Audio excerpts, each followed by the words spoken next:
Mukama waffe bazibwe omulungi omwagalwa ali ku programu yaffe eno Bible egamba ki ate nga oli ku mukutu Terefina 3ABN twagala okwebaza Katonda kubanga ekisa kye n'okwagala kubibeerera ebbanga lyonna bitukuumye okuyita mu nnaku zonna eza wiiki ewedde nga bwetambudde ate ne tusinkana ne mu wiiki empya mwe tugenda okutandika okukolera emirimu nga bwe girabika nti bwe tulina ogikola nkukulisayo mukwano gwange okuyita mu nnaku lwonna webale emirimu gy'okozeeko webale byonna byabatuuse ku kujaguza abatuuse ku mazaalibwa abatuuse ku anniversary n'okujaguza okw'engeri ezitali zimu mukama waffe tumwebaza kubanga atuwa essanyu mu nsi erabika ng'ey'ennaku ate era abalala baba basanyuka wabayo abalala babeera mu kunakuwala n'okukaaba okuyita mizibu ebitali bimu kulwala kulwaza kufiirwa n'ebifaananako bwe bityo naye byonna mukama waffe tugume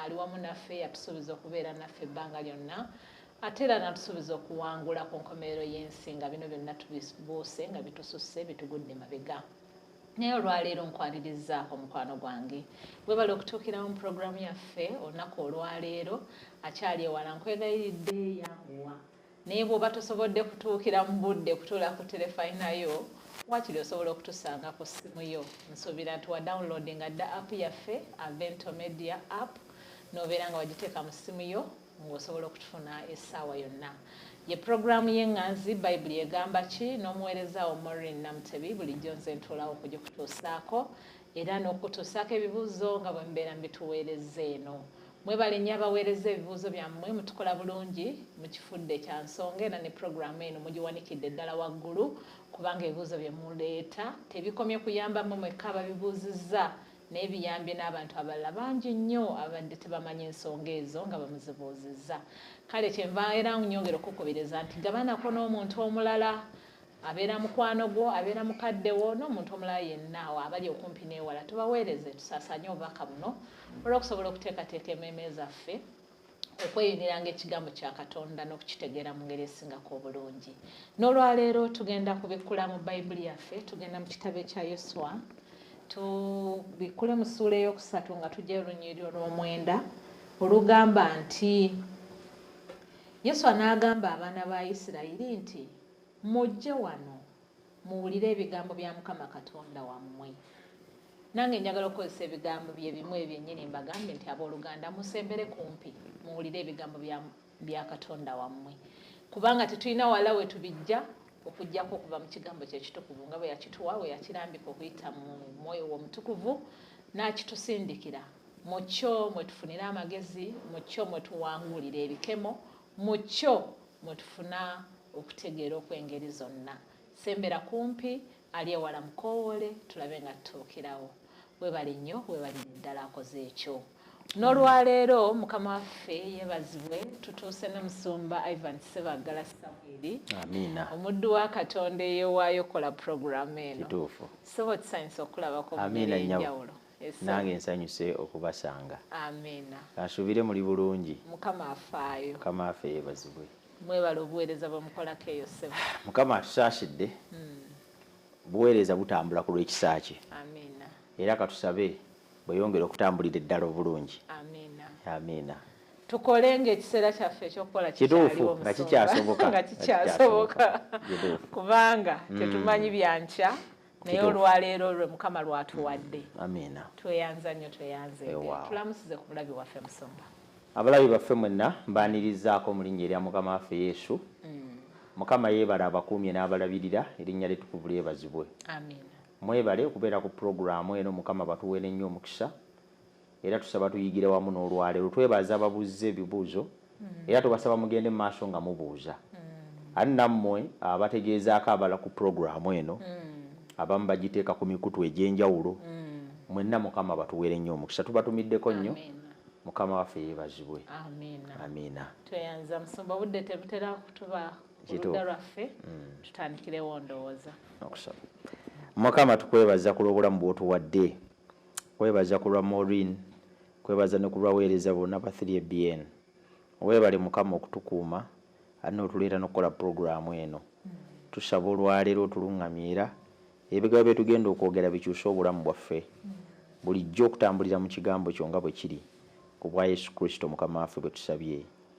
Amina. Musumba omulabi waffe yatuweereza ekibuuzo ng'abuuza nti mu Zabbuli 121 Bayibuli eyigiriza nti Katonda teyeebaka otyo era tasumagira otyo version endala egamba nti tabongoota. Katonda agambye nti naye ate Yesu Katonda nga yeebaka mu lyato wakati mu muyaga omungi wakati mu muyaga omungi ng'alina abayigirizwa be. Lwaki yeebaka nga tewali twalituga nti teyeebaka? N'atusaba tumutangazeemu awo.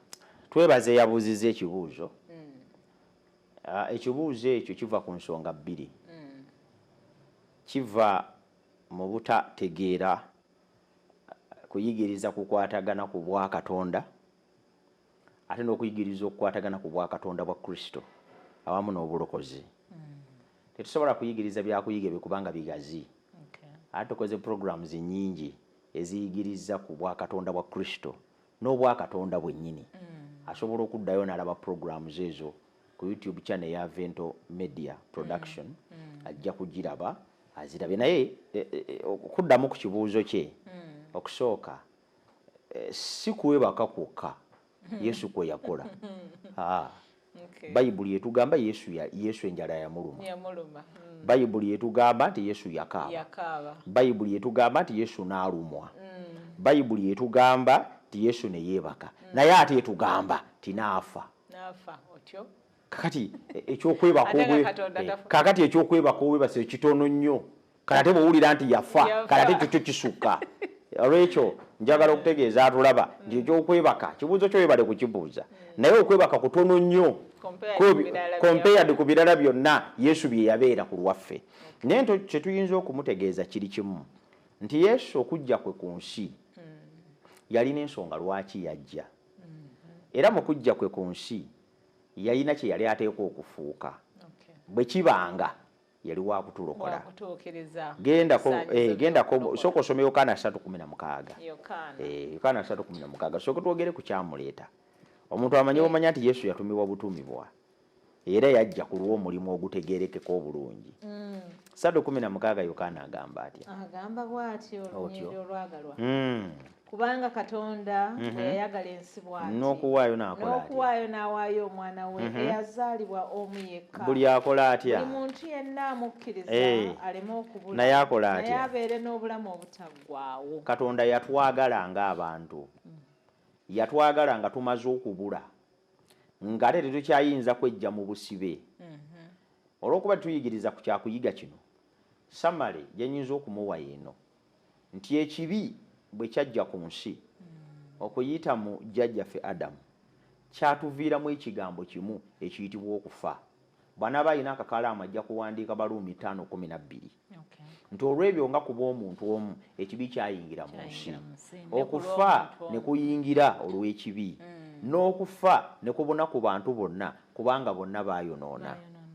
Aboonoonyi ffenna nga nange mwendi ne Mori neyabuze ekibuuzo n'omulala atulaba ffenna kyali kitugwanira kufa.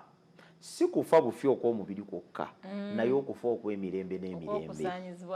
Kubanga Katonda yagamba Adamu nti olunaku lwe muligulyako temulirema kufa. Okufa kwe yali ayogerako kwe kufa okulyola omwana w'omuntu obutaddayo kulabika.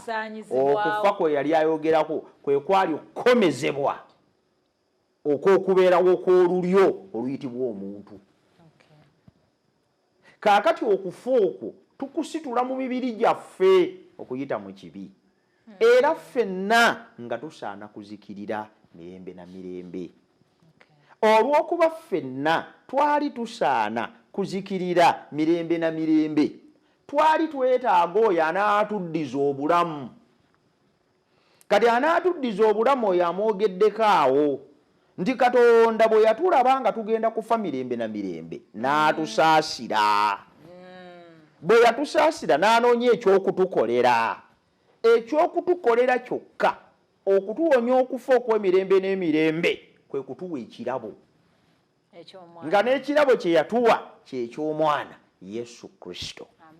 Yesu Kristo afuna erinnya ly'omwana kubanga Bayibuli emwogerako nga yekka eyazaalibwa omu yekka Katonda. Kaakati Yesu Kristo afuna erinnya ly'omwana kubanga atufaananye. Afunye erinnya ly'omwana kubanga azaaliddwa nga ffe. Afunye erinnya ly'omwana kubanga azze okutununula mu kufa. Naye yali tasobola tununula mu kufa okuggyako ng'atufaananye. Bikula Bebulaniya essuula 2 olw'14. Bebulaniya agamba atya? 2:14. Wala ebigambo awo ebiwooma. Kale kubanga abaana bagatta omusaayi n'omubiri, era naye yennyini bw'atyo yagatta ebyo. Lwaki? Alyoke akola atya? Azikirize oyo eyalina amaanyi ag'okufa, ye Setaani. Kubanga abaana bagatta omusaayi n'omubiri, naye yennyini ayogera ku Yesu Kristo yagatta ebyo. Yesu Kristo yatufaanana bufaananyi, yafuuka omu ku ffe. Nga n'ekyamufuula omu ku ffe ekisooka agambye nti kutusumulula, kutuggya mu buddu bwe twali tusibiddwamu, kubanga yali tasobola kutusumulula okuggyako ng'afaananye nga ffe, olyo alyoke akolifayinge okutuggya mu njegere z'omubi. Atafaanana nga ffe yali tasobola kutununula. Ekyokubiri, Yesu ng'oggyeko okutunula mu njegere z'omubi yatuggya mu buddu obw'okufa, ekitegeeza nti mu kutufaanana n'okufa yakutuggyamu. Genda mu maaso n'olunyiriri olwo, lukyalina ebigambo ebirala ebikulu. Agambye atya? Era alyoke abawe eddembe abo bonna abali mu buddu, obulamu bwabwe bwonna olw'entiisa y'okufa.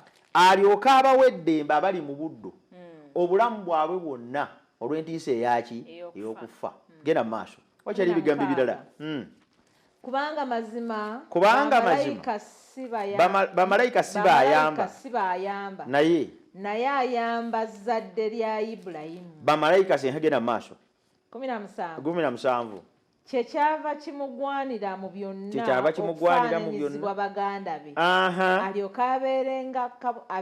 abeerenga kabona asinga obukulu ow'ekisa omwesigwa mu bigambo ebiri eri Katonda. Kyekyava kimugwanira okufaananyirizibwa baganda be, alyoke abeere kabona, alyoke abeere atangirira ebibi, alyoke atulokola okuva mu kukemebwa, alyoke atuggye mu kufa, alyoke atuwonye entiisa yaako, alyoke atuggye mu buddu. Ennyiriri ezo zonna okuva ku lw'14 okutuusa ku lw'17 lugamba nti oluvannyuma lwa Yesu Kristo okwambala omubiri okufuuka nga ffe, kati kyava ayinza okukola kino. Olunyirwa no badde ndunoonya era ndulabye naye nga njagala tusoma mu Kabayibuli kano. Bebulaniya 2 olunyiriri olwa 17 kyeyava afaanana nga baganda be mu byonna. Gambako nkaagadde. Yesu kyava yafaanana nga baganda be mu bonna. Ffe abantu mu byo kyava akaaba, mu byonna kyava yeebaka, mu byonna kyava anakuwala, mu byonna kyava afa, mu byonna kyava azaalibwa, kyava asanyuka n'okusanyuka. Kati Yesu yatufaanana mu byonna, teri kye yalekayo. Kati mu kutufaanana mu byonna agambye nti kyamuyamba okubeera ssaabakabona. Kati olw'18 agambye era kaakano asobola okuyamba abo bonna abakemebwa, kubanga ye yennyini yakemebwa era n'abonaabona. Kati Yesu ekimufuula okuba nti kati asobola, kyekigambo kyagambye, olw'okuba yatufaanana kati asobola. Kati awo Yesu asobola okuyamba Morini mu kukemebwa kubanga naye yakemebwanga ye. Kati awo Yesu asobola okuyamba abakulukusa amaziga kubanga naye yagakulukusanga bo. Kati awo Yesu asobola okuyamba abeebasa otulo kubanga naye yeebaka. Kati awo Yesu asobola okuzuukiza abafu kubanga naye yafa n'azuukira. Kyagamba mu Bebulaniya. Kati Musomba, ndaba ng'omulabi wange ayina ekibuuzo ekirala. Abuuze. Katonda atalemwa, ayinza byonna, lwaki yali alina kusooka tufaanana? Okay. Kaakati Katonda atalemwa ayinza byonna yali ateekwa okutufaanana kubanga engeri yokka ey'okusobozesa Katonda okubeera ssaddaaka eyattibwa okuva ku kutondebwa kw'ensi afiiririre omwonoonyi yali tasobola kukibeera okuggyako ng'afaananye nga ffe ng'afuuse muntu kubanga amateeka gabanja musaayi. Awo Amateeka gabanja musaayi era awataba kuyiwa musaayi tewabeerawo kusonyiyibwa. Kyeyava agamba eri mu lubereberye nti bw'oli kikola okufa tolirema kukola okufa tolirema kufa kubanga etteeka lisaba kufa. Etteeka lyagala kufa kwa muntu, si kwa muntu kyokka ne tugambe kufa kwa Adamu. Yes. Kati Adamu engeri yokka gye y'okuwona nga waliwo afudde ku lw'ebibi bye. Bwe wataba afudde ku lwa bibi bye aye ateekwa okufa. Kati Yesu kyava ayitibwa substitutionary sacrifice. Saddaaka ezze mu kifo kyaffe. Era ekyo Katonda yajja akinnyonnyola okuva ku lubereberye. Bwe baabangayo saddaaka ziri zaalinga zikiikiridde Yesu Kristo eyali agenda okufa. Omuntu bwe yayonoonanga mu kifo kya ye okuttibwa nga battamu ndiga ng'akabonero akaali kalaga nti engeri yokka ey'omwonoonyi okuddayo nga tafudde wateekwa okubawo obulamu obugenda. Ne mu Babbulaniya yennyini atugamba kuba twakisomesaako mu bugazi atugamba nti omusaayi gw'endiga n'omusaayi gw'embuzi gwali tegusobola kutangirira bibi byaffe kubanga embuzi tugisinga omuwendo, ente tugisinga omuwendo. Kali kaali kabonero bubonero. Kati omusaayi ogwali gusobola okutangirira ebibi byaffe omutuufu ogutaliiko kamogo ogutalina kibi gwe musaayi gwa Yesu Kristo gwokka. Yensonga lwaki okuyita mu musaayi ogwo kuyita mu saddaaka ye mwe twawona. Ebikola Baluumi ndozisomo lunaasembayo bikola Baluumi ssuula ya 8. Abaluumi 8. Agamba atya? Abaluumi 8 olunyiriri. Okay. Ansome kamala okunoonyaako wano katini. Baluumi ssuula 8 onyo olusooka. Yes, agamba atya? Kale kaakano tebaliiko musango abali mu Kristo Yesu.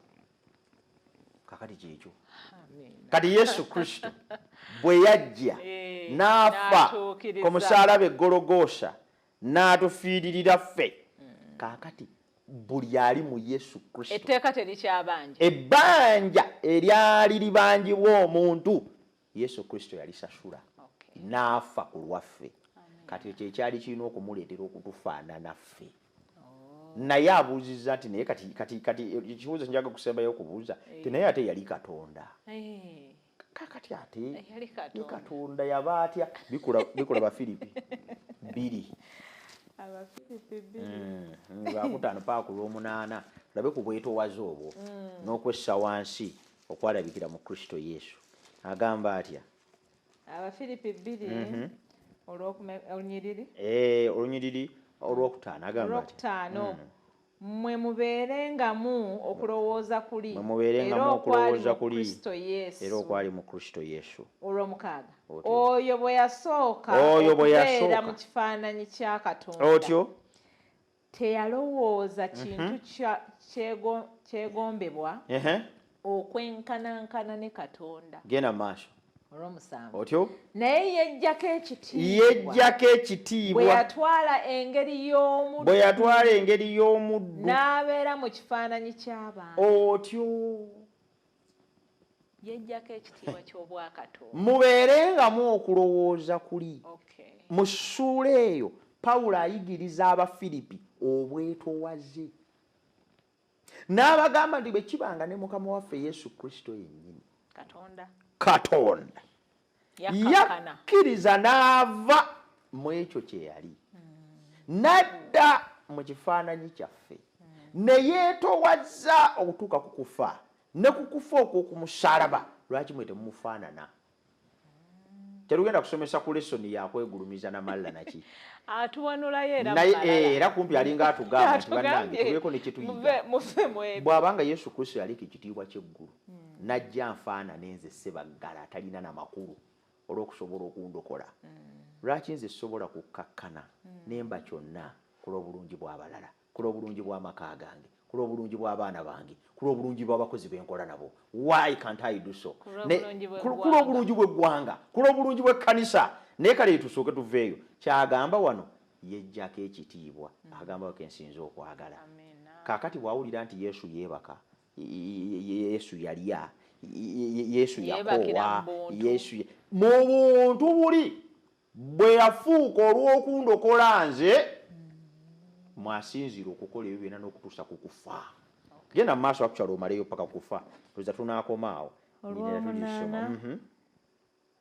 olw'omunaana era bwe yalabikira mu mutindo era bwe yalabikira ku mutindo ogw'obuntu ne yeetowaza nga muwuliza okutuusa okufa era okufa okw'okumusaalaba n'aba muwulize okutuusa ku kufa okw'okumusaalaba kati kigambo kigambe ne yeetowaza kyobola nti kati yasaba buwuliza nti Katonda tafa Katonda tafa kati ye bw'atuuka okwetowaza ku buwulize bw'okufa obw'omwana w'omuntu bwe kyali nga kyetaagisa Katonda kke ku level eya Maureen asobole okumulokola teyakibalanga nsonga he did not count it Katonda teyakibala nti kikulu na nnyo okusigala mu ntebe ye nga Maureen afa teyali nsonga yagandi bwe kiba nga neetaaga kukka kumufaanana nga gye kimulokola entebe gyamuse period kali Yokaana kyava agamba laba okwagala bwe kuli okunene okwagala kwa Katonda okwo kungi oluusi okulowoozaako nga naye tosobola nakutegeera twewuunyiza ddala lwaki tosobola kufumiitirizaako naye ne bw'okulowoolezaako emyaka 1000 kukulema okunnyonnyola era mu ggulu tugenda kumalako emyaka gyonna egy'obutafa nga tusoma ku kwagala okwo naye nga tekuggwangayo kubanga Katonda tayagala bwagazi ye yennyini kwagala kyava agambye nti Katonda bwe yayagala ensi n'awaayo teri muntu alitegeera makulu ga kigambo nti Katonda bwe yayagala ensi naye okwagala Katonda kwe yatwagala kwamutuusa ku levo ajeebako otulo mu lyato ng'ekibuuzo bwe kyakoze eki bwe kyabuuziza asobole okulokola Mukama atuwumusi tweyanza nnyo Musoma tweyanzege mukwano gwange yabuuza ekibuuzo ekyo ndowooza okitegedde bulungi nti kyagwanira Kristo okutufaanana mu byonna yeerese ekitiibwa ky'obwakatonda si lwakubanga ndi yali si Katonda naye okukozesa amaanyi ge ag'obwakatonda yagassa ku bbali neyeetowaza nnyo in that ne bwe twamukema ng'asobola okugamba nti kino ekintu nkivaamu era yali asobola naye n'agamba sisobola olw'okwagala okwo okunene kwe twogeddeko n'agamba n'abavaamu ntya abantu bange nakuwaayo ntya ggwe omuntu gwe natonda olw'okwagala okwondooza n'agamba kankole kyonna okulaba nti abantu bange mbakomyawo ku mutindo ne ku mbeera gye nali mbaagala babeeremu ensonga lwaki yalyanga bwe tulya oba oli awo singa teyagirya twandigambye yabikolanga Katonda era yali asobola naffe twandifunye ekyokwekwasa nti oli Katonda ffe tuli bantu ate tusobola tutya okuwangula naye olwokubanga yatufaanana mu mubiri gwaffe kitugwanidde naffe okuwangula kubanga yagamba mugume daba mpangudde ate abo bonna abamukkiriza bawanguzi wamu naye ebyo bigambo bitugumye era bitunyweze mu kukemebwa kwaffe tubeere bawanguzi wamu ne Mukama waffe webale nnyo mukwano okubuuza ekibuuzo ekyo tugenda ku kibuuzo ekiddako naye katusooke tuwummulemu katono nnyo tukomewo n'ensonga endala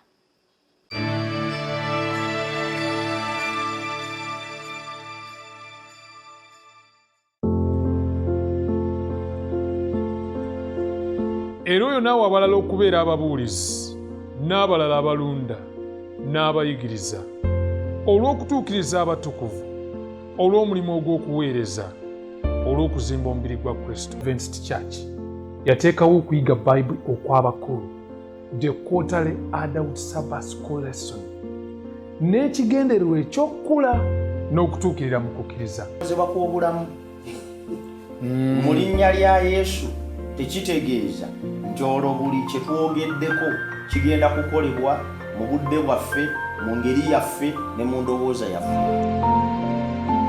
N'olwekyo lesson week eno ekuyigiriza enjiri ey'emirembe n'emirembe ey'obulokozi.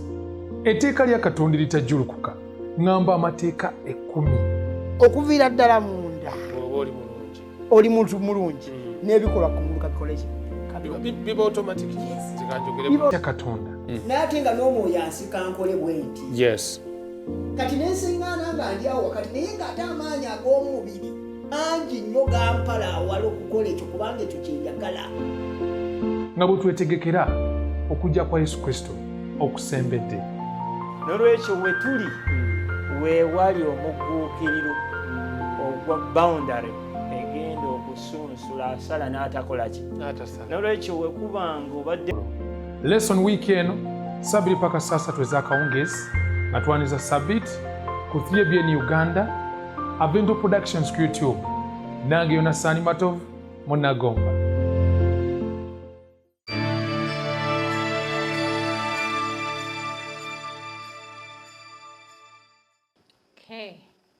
Nga tumaze okunywa ku lwendo lw'amazzi n'okussa ku mukka, katweyongereyo n'ensonga eziri mu ddiiro. Naye gwe yakatweyungako tukusanyukidde mu ngeri enjawulo, webale kujja ku programu eno Bayibuli egamba ki? Etali gwe bw'obanga eno programu tennafuuka programu yo, nkusaba nga nkwegayira gifuule mukwano gwo nnyo olw'ensonga ze tumanyidde ddala obulungi nti nno etuyamba okubikkula Bayibuli mu bugazi bwe tutalowoozangako, n'okutegeera oba oliawo ensonga ze tubadde twebuuza nga zitutabula mu kutegeera. Naye nsaba ogifuule mukwano gwo ate n'omulala ogimwagazise olw'ensonga y'okugaggawaza emitima gyaffe n'ekigambo kya Katonda. Tugenze ku kibuuzo ekiddako omulabi waffe kye yatuweereza. Agamba bw'ati Musonga. Agamba atya? Nsobola okugattibwa n'omukyala eyazaalako. Mukwano gwange ono yali yafuna olubuto ng'akyasoma. Otyo. Naye n'amala n'aluzaala. Otyo. Kati naye bw'amala odduzaala. Otyo. Kyokka ate omusajja eyalumutikka. Otyo. Ye n'agenda n'awasaamu omulala. Otyo. Kati yagamba nti ate ono ye kyekyebbeeyi kye kyasiimye. Otyo. Kati abuuza asobola okuwasa omukyala eyazaalako.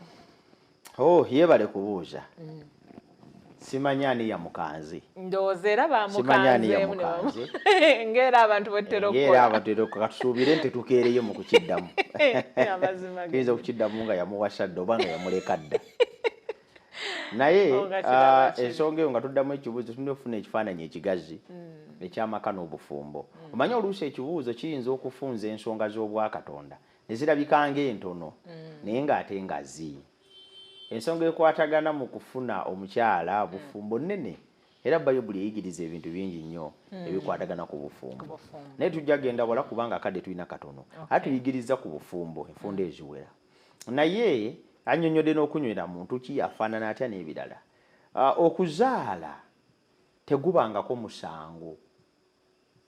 Era kyabulabe nnyo omuntu yenna okutwala okuzaala ng'omusango. Kubanga okuzaala nteekateeka ya Katonda era yakuza n'omwana mu lubuto era omwana n'azaalibwa. Kaakano era n'omwana azaaliddwa si musango kubanga Mukama amukkiriza abeere n'obulamu abeerewo era omwana oyo Katonda amwagala nnyo.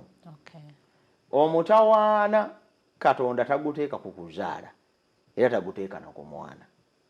Omutawaana Katonda aguteeka ku bufumbo obumenyese naye nga bumenyeddwa abantu abatasizzaamu kitiibwa ndagaano ya bufumbo.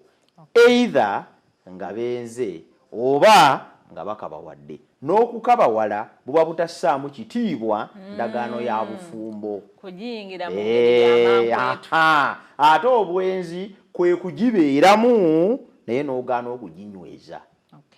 Kati ebintu ebyo ebibiri bikulu nnyo okumanya n'okutegeera. Somayo olunyiriri awo Bebulaniya 13. Olwokuna lw'osoma awo tulabe. Abebulaniya agamba atya 13 olwokuna. Olwokuna. Otyo. agamba bw'ati. Agambye atya? Agamba nti okufumbiriganwa kwa kitiibwa eri bonna n'ekitanda kirongoofu kubanga abakaba n'abenzi Katonda abasalira omusango. Abakaba n'abenzi Katonda abasalira omusango. Obufumbo bussiwengamu ekitiibwa n'amaka gakuumibwenga nga matukuvu. Obukaba n'obwenzi Katonda bw'asalira omusango. Twagala twawule ekibuuzo kino n'okuzaala n'omwana azaaliddwa. Kyabulabe nnyo omuntu yenna okufuna rejection ng'agifunye kubanga yazaala, ng'agifunye kubanga n'omwana yennyini n'abeera marginalized oba n'afuna stigma kubanga yazaalibwa maama mu ngeri yonna.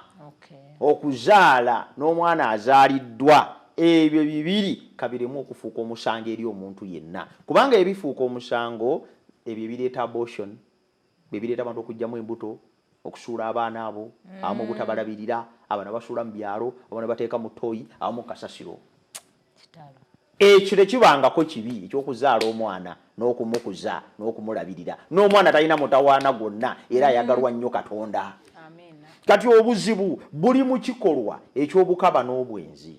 Nti waliwo endagaano ey'obufumbo Katonda gye yalagira omuntu atambuliremu gye yamenya ku lw'ebyo ebibiri. Kati oyo Mukama gw'asalira omusango singa aba tategedde ensobi ye kugyenenya nakudda bujja. Kati njagadde nsooke nkyogereko mu kibuuzo kituleme okutunulira okuzaala whether outside marriage or in marriage oba mu bwenzi sifuddeyo omwana zaatya naye okumuzaala n'omwana ekyo si kibi. So don't abort, don't kill, don't throw the child, don't omwana kaleme kutunulirwanga kitategerekeka ekyo nedda n'okubeera badde Katonda omwana namuzaala mwana n'abeerawo omukazi n'amwevuma neyejjusa okuzaalibwa ekintu ekyo si kirungi.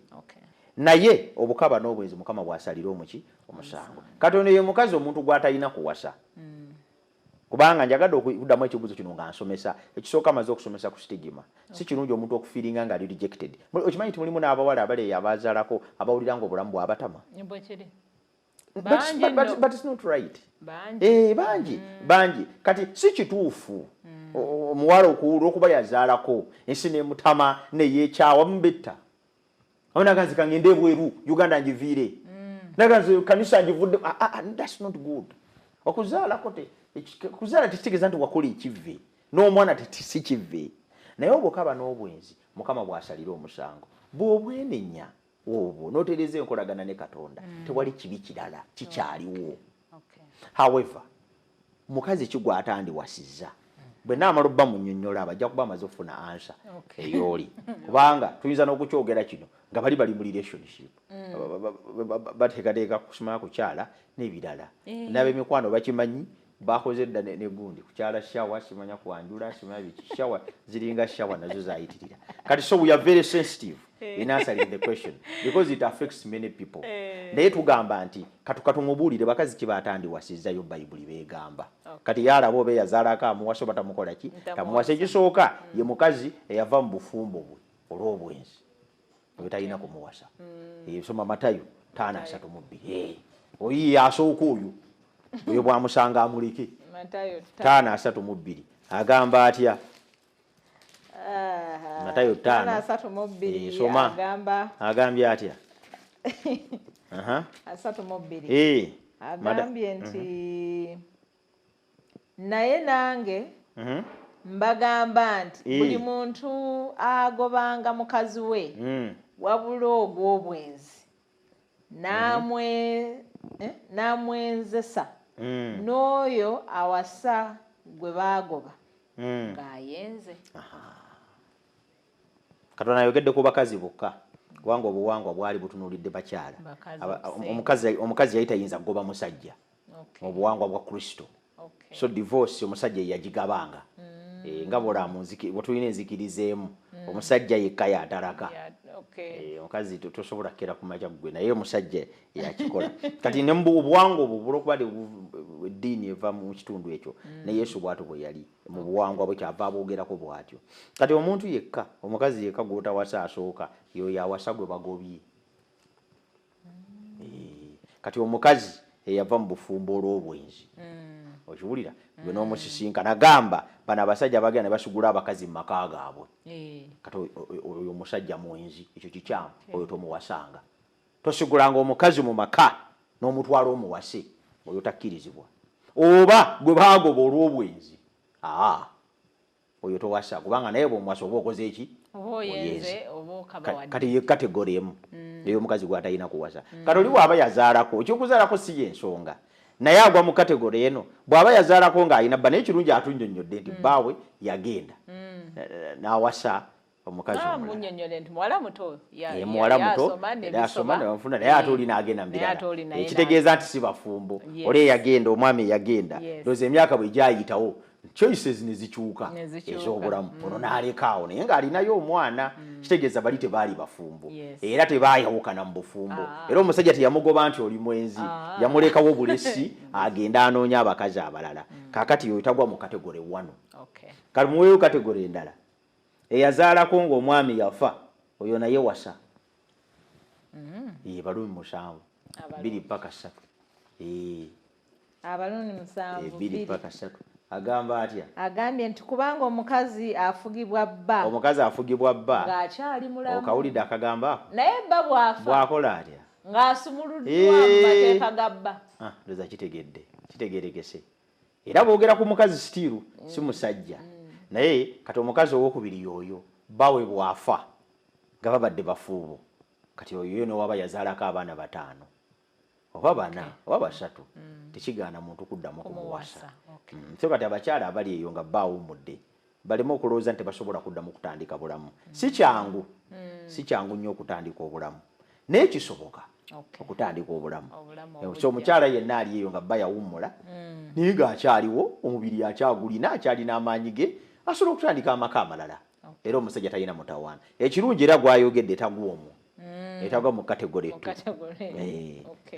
kategore eyokusatu eyazaalako nga yali mu bukaba okiwulira bw'asonyiyibwa ekibi kye nekimugibwako tegeresa bulungi eyo naye asobola okumuwasa yakabawala kati ng'oyo kati kategore namba 3 eyoyo tiyakabawala n'azaala naye bwe yendenya ekibi kye n'amanya nti eso binnagikola naye kati njagala okutandika okuzimba amaka nga nyingira obufumbo era nga tali kiddamu nga nyingiro kubanga ate bw'anaawasa ate n'akiddamu kyekimu ate neyiba n'amuzaalamu kakati ate nakijja kuba kitabuse kati kategori eyokusatu yeeyo eyoyo eyazaalako naye nga yenenyeza ekibi kye nga kuzaala kwava mu bukaba si mu bwenzi neyenenya eki bayibuli luganda twatula ebi byaffe yewa amazima era mutuukirivu okutusonyiwa actually soma Peetero ekisooka nnyo olw'omunaana agamba atya oza tukome ku olwo Peetero ekisooka 4 olw'omunaana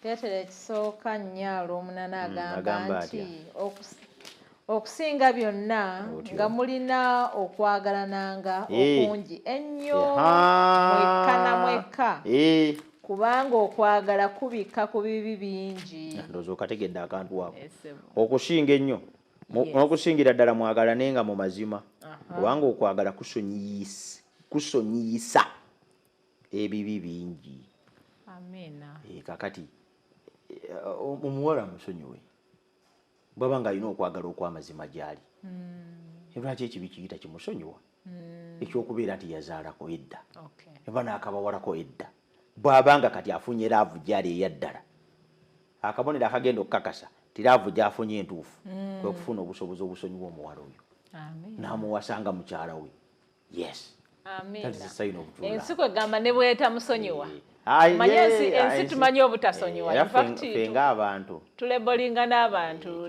ne tubatuuma n'amannya kituufu ekyo infact tekyerabira nakwerabira bwe gaba maka bagamba temusiruwalanga mukulu wammwe yakola ati mwabira bayadde kwega tebali kusonyiwe buli kaseera baba bakujjukiza nti wakola ki n'abawandiise ba bayibuli abamu baalemwa nabo kati nga balaba bandika lakabu omwenzi lakabu omukazi yayende ekituufu yayenda naye yabivaako neyeyunga ne ku Bayisirayiri n'ayingira ne mu lulyo oli mu mukama waffe naye era azima baba taliko muwandiikako baganira kabomwezi naye yawona ate oluusi Maria Magdalena kati abafulusi ffe tetusonyiwanga abantu naye ndowooza nti okwagala okw'amazima kujja mukulembera okusonyiwa ku bingi.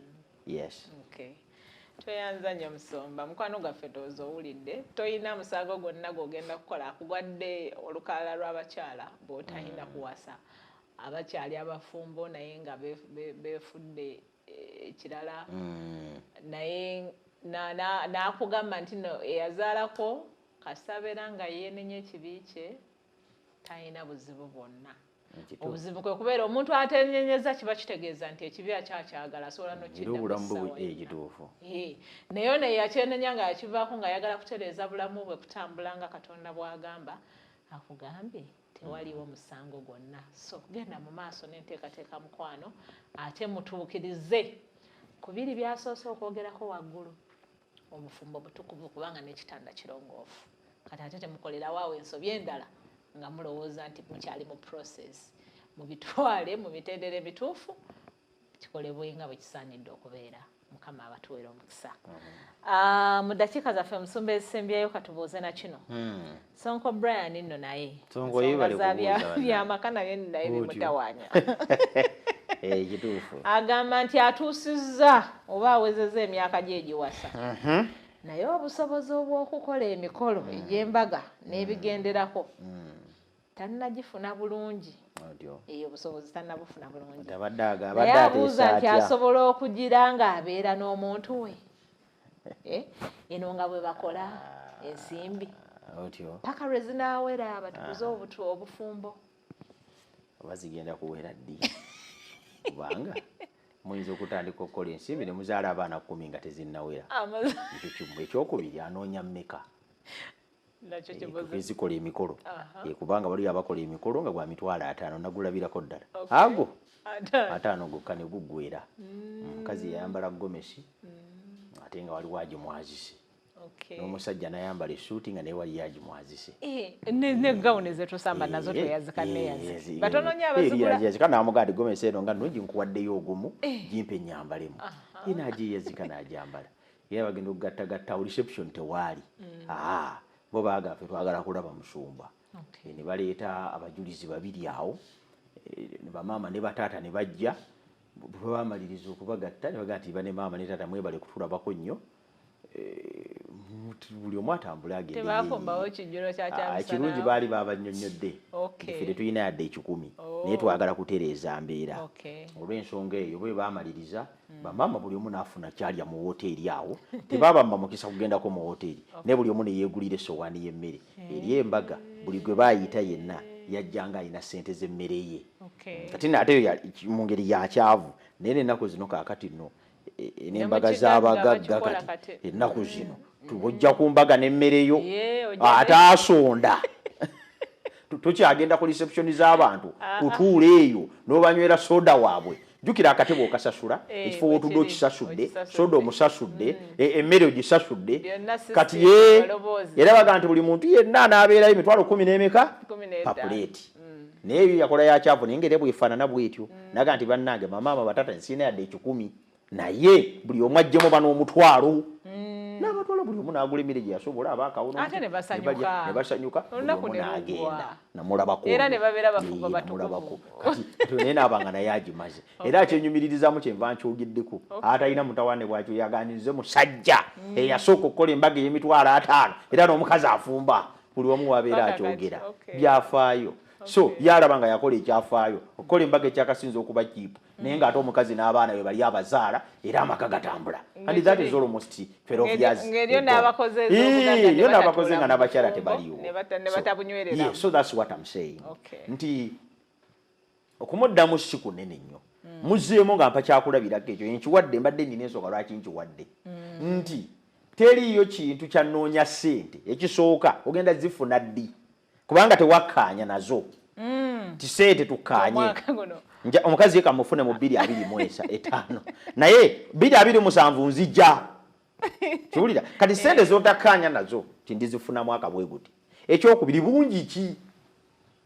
bungi ki kubanga embaga yaleero ekolebwa obukadde 10 wayitawo emyaka 10 ekolebwana kakati onoonya bungi ki ziroke zibe nga ziweze so mu bufunze ekigambo sente si kye kitandika obufumbo kubanga tolina ddiru ogenda zifuna lwe mwakkaanya ekyokubiri tomanyi bungi bw'onoonya kitegeeza ki wandimala ebbanga lyonna ng'okyazinoonya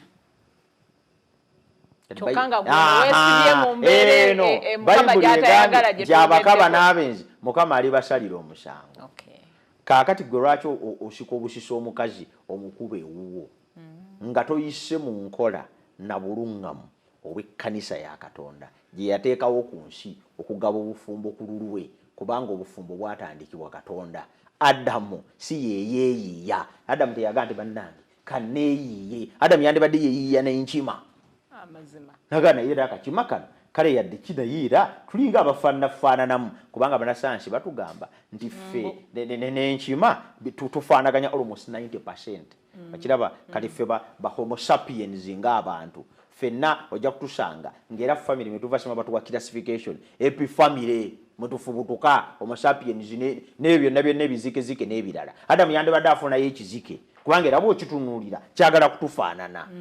Adamu yandibadde ati akantu aleyo ekinyonyi naye ne mu bufumbo Adamu teyeeyiya yalinda paka Katonda bwe yateesa n'amutondera mukazi gwe yamuleetera ate n'abagatta. Bebulaniya manya ku lubereberye 2:24 sooka olusome 2:24 eryo ne yabuuza nti okugatta tukulabira wa kuno okwokugatta kituufu anti era kati naye ava mu buzibu bumu kubanga ebirowoozo biba bitawaanyiziddwa kase ebirowoozo bitawaana otandika ku questioninga Bayibuli.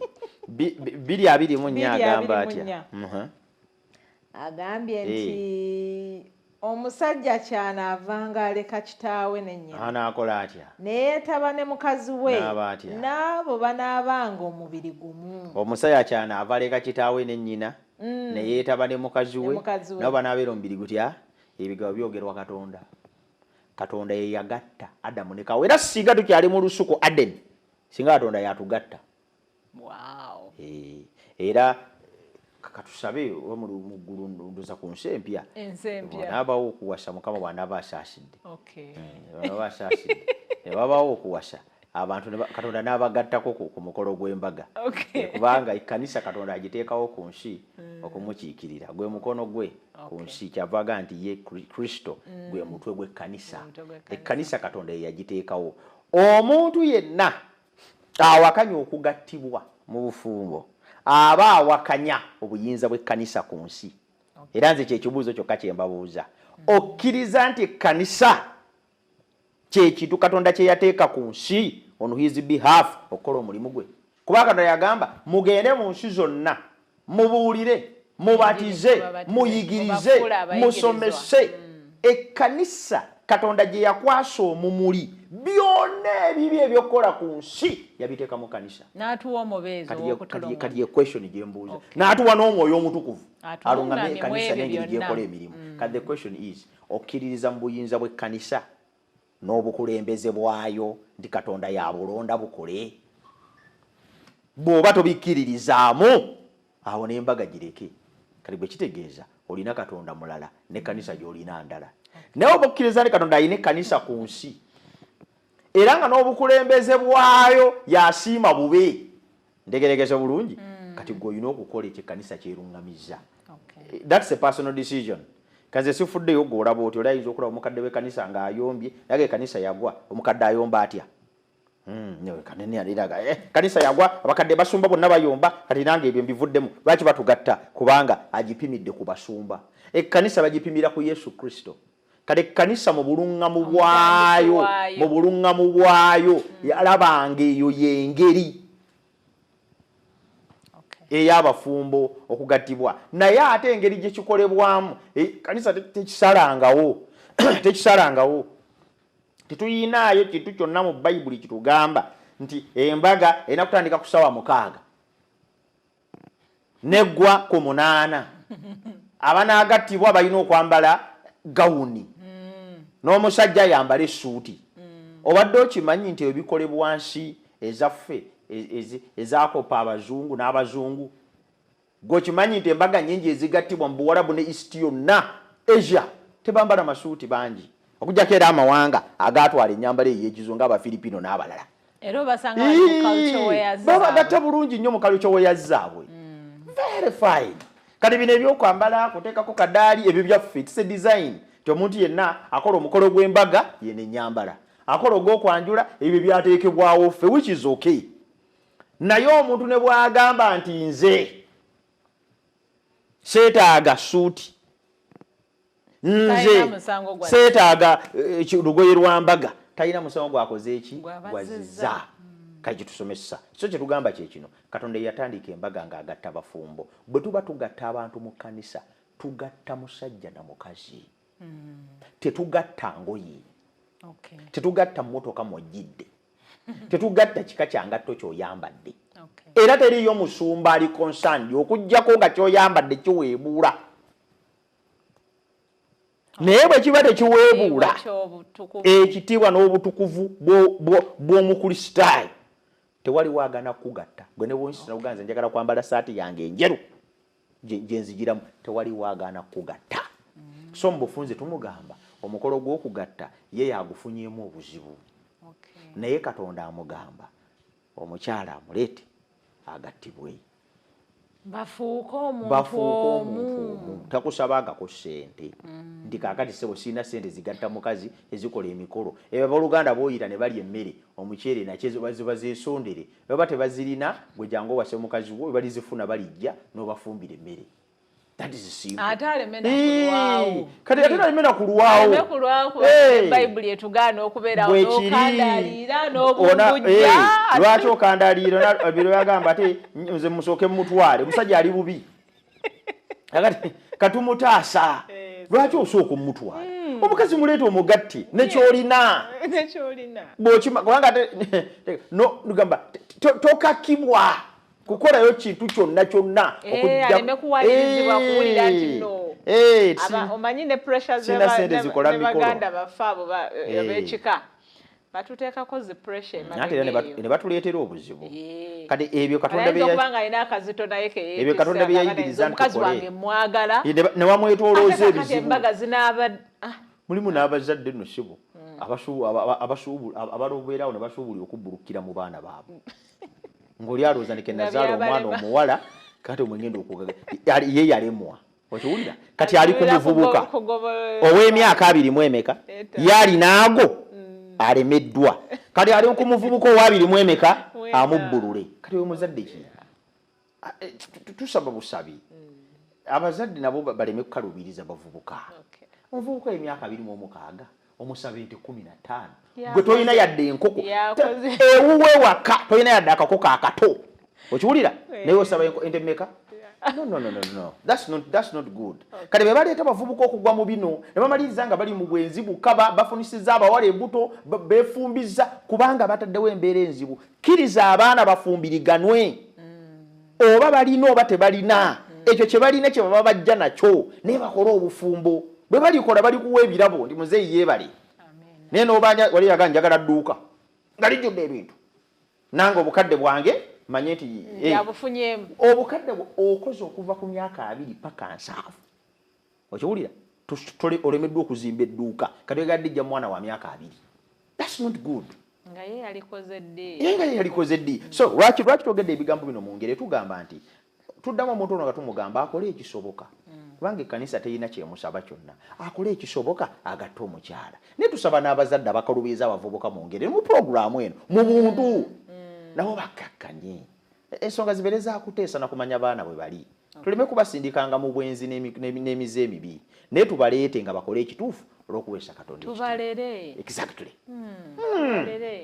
kubanga babeera nabo bakyali banafu nabo beezimba ate buli omuntu n'omukisa gwe gw'olowooza nti oyinza okwagala omulemesa olwaleero kituufu naye ate n'agenda avaamu n'afuuka ensonga n'afuuka omusajja obuvunaanyizibwa mu maka ng'ate ye mutabani wo kati n'omulemesa n'olabika nga ati twemwagalizza kati ate bwabeera obulungi ate n'oyaayaana nnyo ng'oyagala ate kati akugwe ku ebyo byakoze naye nga tewamulera mu kaseera kali we yali akwetaagira kale ndowooza ensonga ezo mukwano gwaffe oziwulidde tewali musango gwakuwasa singa obeera owasiza mu ngeri entuufu. So genda mu maaso okole ekyosobola mu kiseera kino, naye bw'oba owulira nga naawe okyayagala kubeera mu masappe, kati mulinde omwana w'abandi tomuwalula. Amulekeyo. Towalula mulekeyo mu maka g'abazadde be, osooka okole ziwere. Bwe ziriwera ng'omuleeta. Naye teweetantala. Kubanga abantu abasinga tulowooza nti olwokubanga kikolebwa it is acceptable. No. Gwe togwa mu nsobi n'okola abangi kye bakoze kubanga olaba gwe mugenda oguliwo. Nedda. Gwe kola ekitundu kyo ng'omukristaayo omutuufu, osanyusa abazadde baabo ku nsi, naye okusingira ddala osanyusa omuzadde wo ow'omuggulu nga ye Katonda we yakutonda. Mukama akuwa omukisa weebale nnyo okubuuza ekibuuzo kino. Mwenna ababuuzizza ebibuuzo bya pulogulaamu ey'olwaleero twagala obatumirako mu ngeri enjawulo, mukoze bulungi nnyo era Mukama abatuweera omukisa. Katusuubira nti tutuuse kukuddamu kwe mbadde mwetaaga, ate era kubayambe muyambe n'abalala bangi kubanga bannange embeera z'obulamu zitusobera, naye bw'obanga olina ky'otegedde kwata mukwano gwo, kwata munno ku mukono aleme kugwa mu bunnya, wabula omuyambe omubuulira ekituufu kubanga ekyo kyennyini ekigambo kya Katonda bwe kyogedde. Bw'ati bw'ayogera Mukama, y'ensonga lwaki tugoberera ekigambo kye mu butuufu bwakyo ne mu bujjuvu bwakyo. Wabala okubeera ku pulogulaamu lwaleero, katutumireyo abantu nga baabo Musumba. Njagala okutumirako abatulabye mwenna, tumirako omukyala Ruth Sebagala n'abaana ne bakadde bange Naasana omwami n'omukyala Sempala. Ne bamemba mwenna mbatumiddeko, Mukama b'omukisa. Amiina. Engeri gyeri nti era pulogulaamu ebadde yogera ku by'amaka, naffe katutumire famire. Nange njagala okutumirako famire yange, maama wange Emire nkutumiddeko, baganda bange ne bannyinaze, mwenna gye muli, Mukama bampeera omukisa. Ate era abawanguze mu nsi eno, tubeere bawanguzi, si wano wokka naye tutuuke ne mu bwakabaka obw'omu ggulu. Tubatumiddeko mwenna abalabi baffe aba pulogulaamu eno abagyagala okufaako obufi, Mukama batukuumire ate era abanyweze paka ate tusinkane mu pulogulaamu eddako, naye nga tetunnaggalawo eno, katusooke twewumbeeke ffenna tuggalewo n'okusaba. Tukwebazizza Mukama kubanga otuwadde omukisa okuwulira ebigambo bino, yongera obbinyweza mu bulamu bwaffe, tuzimbibwe okuyita mu bwo olw'okuwangula, bugabizibwa n'ekisa kyo bitubeere. Ekisinga obukulu Mukama tuwa obuwanguzi bw'oli bw'okomezaawo obwakabaka bwo. Tukozese byonna Mukama olw'okuweesa erinnya ly'ekitiibwa era ow'omukisa buli muntu yenna alabye pulogulaamu eno ku bwa Yesu Kristo Mukama waffe bwe tusabye. Amen. Tulabagana Sande ejja ssaawa ze zimu kifo kye kimu obubaka bwe bw'enjawulo. Mukama abakuume.